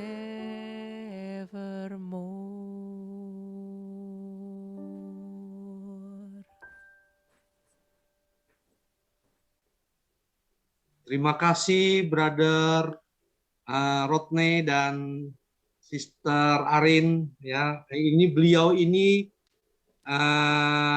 adalah bagian tim musik dari Jakarta Timur ya. Nah, jadi dari Jakarta. Oh iya, Klender ya, Paroki Klender Jakarta Timur ya. Ya. Gerejanya gereja apa, Brother? Sister? Ya. Kami gereja Santa Ana. Santa Ana. Betul. Santa Ana, ya. Ana. Ya. Nah, Ya. jadi beliau ini ya, ini cerita dari sebelum kita tutup ya. Beliau ini dadakan ini karena kemarin Brother Ranto sudah janjikan kemarin itu beliau tidak bisa karena ada harus kunjungan saudaranya dari marganya dia si Ombing. Terus saya minta bantuan Brother Kantas, koordinator musik ministry di nasional. Nah, dia juga sibuk juga. Wah, dia cari kemana-mana dan nemuin nih Brother Rodney sama Sister Arin, teman-teman. Jadi dalam waktu 1 hari lah ya, dianggaplah ya, itu beliau menyiapkan semuanya ini untuk kita loh. Ya. Wah, luar biasa ya. Lagu-lagunya, musiknya tadi bagus sekali. Nanti rekamannya saya kasih denger ya, teman-teman ya. Kalau yang mau denger silakan tunjuk tangan, nanti saya japri ke saya, nanti saya kasih gitu ya. Jadi bersyukur ya, terima kasih kepada Brother Rodney dan Sister Arin ya, terus melayani seperti ini bagus sekali ya. Tadi kita lebih menghayati tadi betul dalam pembelajaran training tentang penginjilan ini. Dan saya yakin teman-teman juga merasakan seperti itu ya, betul ya? Oke, kalau gitu kita tutup ya acara ini, teman-teman. Dan senang sekali teman-teman juga bisa hadir. Dan sampai jumpa di masing-masing ya acaranya. Dan teman-teman tetap semangat tadi ya. Kita dapat amanat agung ya. Brother Soeharto keren banget tadi ya. Brother Vincent juga luar biasa, ketua CLP Palembang ini ya, ketua Christian Life Program Palembang kita. Oke ya, Brother Veru di mana Seragen, Brother Felix Purworejo juga tentu di Batam, di mana aja berada ya, akan lebih semangat lagi ya. Kita inilah aku tadi ya, lagunya keren ya. Kita mau menyajikan yang terbaik untuk itu ya, umat di dalam hati kita ya. Semoga pertemuan ini betul-betul berkesan ya, bergema, apinya itu menyala terus, ya, hidup terus, ya, terus jaya ya kerajaan Tuhan Yesus. Oke, sampai jumpa lagi, bye bye. Terima kasih, selamat malam. Ya, makasih. Terima kasih, sampai jumpa, Tuhan berkati. Ya. Kita matiin ya, bye bye. Bye. Dadah, salam sehat selalu.